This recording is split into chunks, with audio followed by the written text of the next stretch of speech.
জিয়া স্মৃতি জাদুঘর চট্টগ্রাম শহরে অবস্থিত একটি জাদুঘর। বাংলাদেশের প্রাক্তন রাষ্ট্রপতি জিয়াউর রহমানের স্মৃতি রক্ষার্থে বর্তমানে এটি ব্যবহৃত হচ্ছে।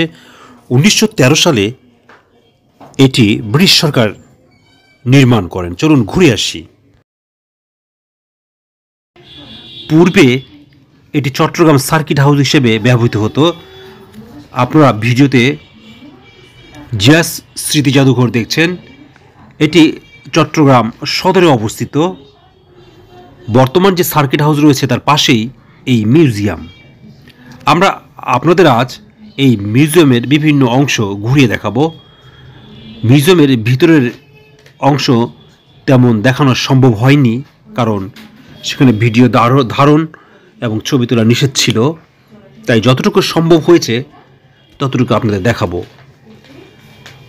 বাংলাদেশের তৎকালীন রাষ্ট্রপতি জিয়াউর রহমান 1981 সালের মে মাসে চট্টগ্রাম সফরকালে চট্টগ্রাম সার্কিট হাউসের 4 নং কক্ষে ওঠেন। 30 মে একটি সামরিক অভ্যুত্থানে তিনি নিহত হন।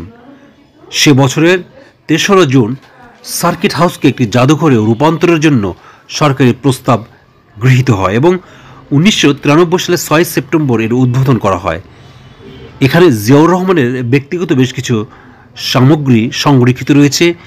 এটি মূলত রাষ্ট্রপতি বীর উত্তম জিয়াউর রহমান স্মৃতি জাদুঘর। এখানেই ইতিহাসের অন্যতম একটি হত্যাকাণ্ডের কিছু নমুনা আছে। এখানে একটি লাইব্রেরিও আছে। স্মৃতি জাদুঘরটি বাংলাদেশ জাতীয় জাদুঘর কর্তৃক পরিচালিত। আগেই বলেছি এই সার্কিট হাউসটি 1913 সালে ব্রিটিশ সরকার নির্মাণ করে, অর্থাৎ এই প্রতিষ্ঠানটি ব্রিটিশের তৈরি।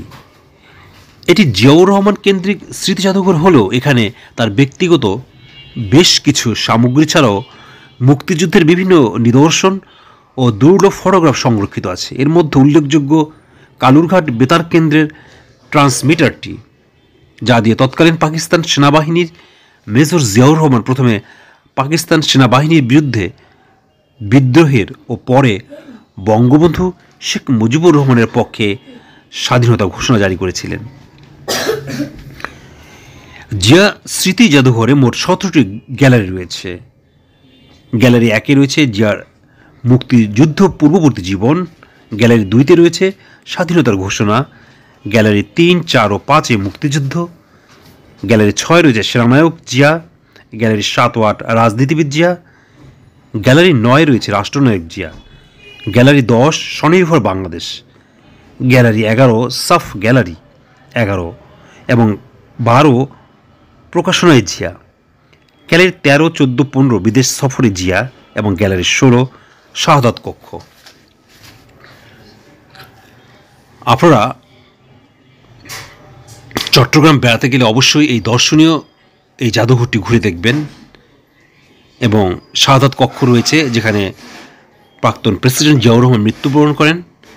সেই রুমটি সুন্দর করে সাজানো রয়েছে এবং সেই সময়ে তিনি যে সকল জিনিস ব্যবহার করেছে তা এই জাদুঘরে রয়েছে। এবং শাহাদাত কক্ষ, আগে বলা হয়েছে শাহাদাত কক্ষ হচ্ছে যে কক্ষে তিনি শহীদ হন, সেই রুমের সমস্ত জিনিস সুন্দর করে সাজানো রয়েছে, তা আপনারা দেখতে পারবেন। বাংলাদেশের অনেক মানুষই জানে না এই মিউজিয়ামের কথা। আপনারা দেখবেন, জানবেন এবং সুযোগ পেলে ঘুরে যাবেন এবং এক্সপ্লোর বিউটি বাংলাদেশ পাশে থাকবেন। দেখা হবে নতুন কোনো জাদুঘরে।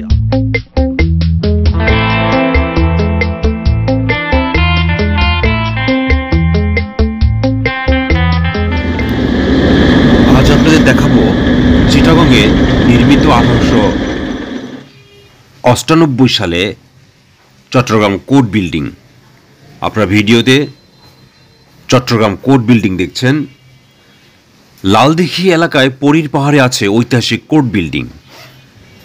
আঁকাবাঁকা পাহাড়ি পথ ভেঙে উপরে উঠলেই দেখতে পাবেন প্রাচীন এই ভবনটি। বর্তমানে এই ভবনটিতে বিভাগীয় কমিশনার এবং জেলা প্রশাসকের কার্যালয় অবস্থিত।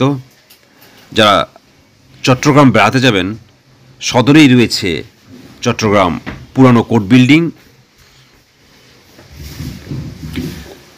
এই দর্শনীয় স্থানে যাওয়ার জন্য অটোরিকশা ব্যবহার করা যেতে পারে বা রিকশায় করে যেতে পারেন। চিটাগং 0 পয়েন্ট থেকে অটো রিকশা কিংবা সিএনজি করে 20 থেকে 25 টাকা ভাড়ায় আপনারা সহজেই পরীর পাহাড়ে যেতে পারেন। চট্টগ্রাম কোর্ট বিল্ডিং পরীর পাহাড়ের উপরে নির্মিত একটি ঔপনিবেশিক স্থাপত্য কীর্তি। বিল্ডিংয়ের নির্মাণ কাজ শুরু হয় 1892 সালে ও সমাপ্ত হয় 1898 সালে। এই ভবনটি বাংলায় নির্মিত ইন্দো ব্রিটিশ স্থাপত্য শৈলীর একটি উদাহরণ। পুরাকীর্তি আইনের আওতায় আনা হয়নি এই প্রত্নসম্পদ। আপনারা ভিডিওতে চট্টগ্রাম পুরানো কোর্ট বিল্ডিং দেখছেন।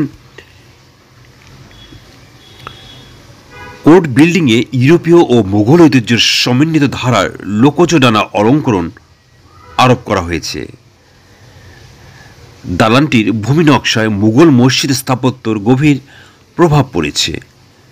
নির্মাণস্থলের সাংস্থানিক বৈশিষ্ট্য নির্ধারণ করেছে পরিকল্পনার অনন্য প্রায়োগিক দিক। মূল দালানটি আয়তাকার এবং পূর্ব পশ্চিম বিন্যস্ত। আপনার ভিডিওতে বিভিন্ন অংশ দেখছেন। এর পূর্ব প্রান্তে আড়াআড়িভাবে যুক্ত আছে উত্তর দক্ষিণ বিন্যস্ত একটি সংযোজিত অংশ। পাহাড়ি ভূমির উচ্চতার সঙ্গে খাপ খাইয়ে দ্বিতলে ভবনের পূর্ব অংশের উত্তর প্রান্ত রূপ নিয়েছে ত্রিতলে। ভবনের এই অংশে পূর্ব দিক থেকে প্রবেশের জন্য সুঅলঙ্কৃত মূল তোরণটি রয়েছে। পূর্ব অংশের সঙ্গে সামঞ্জস্য রেখে মূল দালানের পশ্চিম অংশকে কিছুটা দক্ষিণ দিকে টানা হয়েছে। নির্মাতার সতর্ক মনোযোগ ছিল ভবনটির প্রতি তলে মেঝের সমতা রক্ষায়। প্রাচীরগুলি ইট ও চুন মর্টারে তৈরি এবং প্রতিটি প্রাচীর 3 ফুট প্রশস্ত। উত্তর পূর্ব এবং উত্তর পশ্চিম কোণে 2টি মিনার রয়েছে। মিনারের অভ্যন্তরে রয়েছে চক্রাকার সিঁড়ি। উভয় পাশের মিনারের মাথায় বসানো আছে মুঘল শৈলীর গম্বুজ এবং কোণায় ছোট ছোট 4টি কিউপোলা। দালানটির সম্মুখভাগ মূলত মনোহর সজ্জায় অনেকভাবে বিন্যস্ত নানা আকৃতির তোরণের সারি। তোরণের কিলক আকার অনেক ভার বহনে সক্ষম। দালানের নিচতলার বারান্দায় প্রত্যেকটি প্রকৃত তোরণ ধারণ করেছে উপরতলার এক একটি জোড়া তোরণ, মাঝে 3টি করবিল্ড তোরণ সহ। ছাদ থেকে বৃষ্টির জন্য নিষ্কাশনের চৌকো নল কার্নিশের ভেতর দিয়ে দুপ্রস্থ তোরণের মাঝে বসানো হয়েছে। দালানটির দক্ষিণ ভাগে দুপাশের কেন্দ্রে আরও 2টি তোরণ সজ্জিত প্রবেশপথ রয়েছে।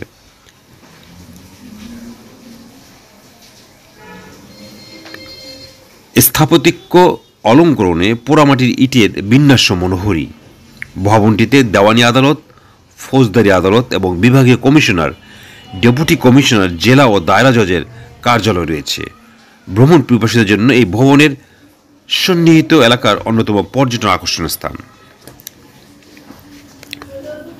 আপনারা যারা চট্টগ্রাম বেড়াতে যাবেন, এই দৃষ্টিনন্দন ব্রিটিশ আমলে নির্মিত এই স্থাপত্য দেখতে আপনারা ভুল করবেন না। চট্টগ্রামে যে কয়টি ব্রিটিশ আমলে নির্মিত স্থাপত্য রয়েছে তার মধ্যে এটি অন্যতম। পাহাড়ের গা বেয়ে বেয়ে আপনাদের যেতে হবে এই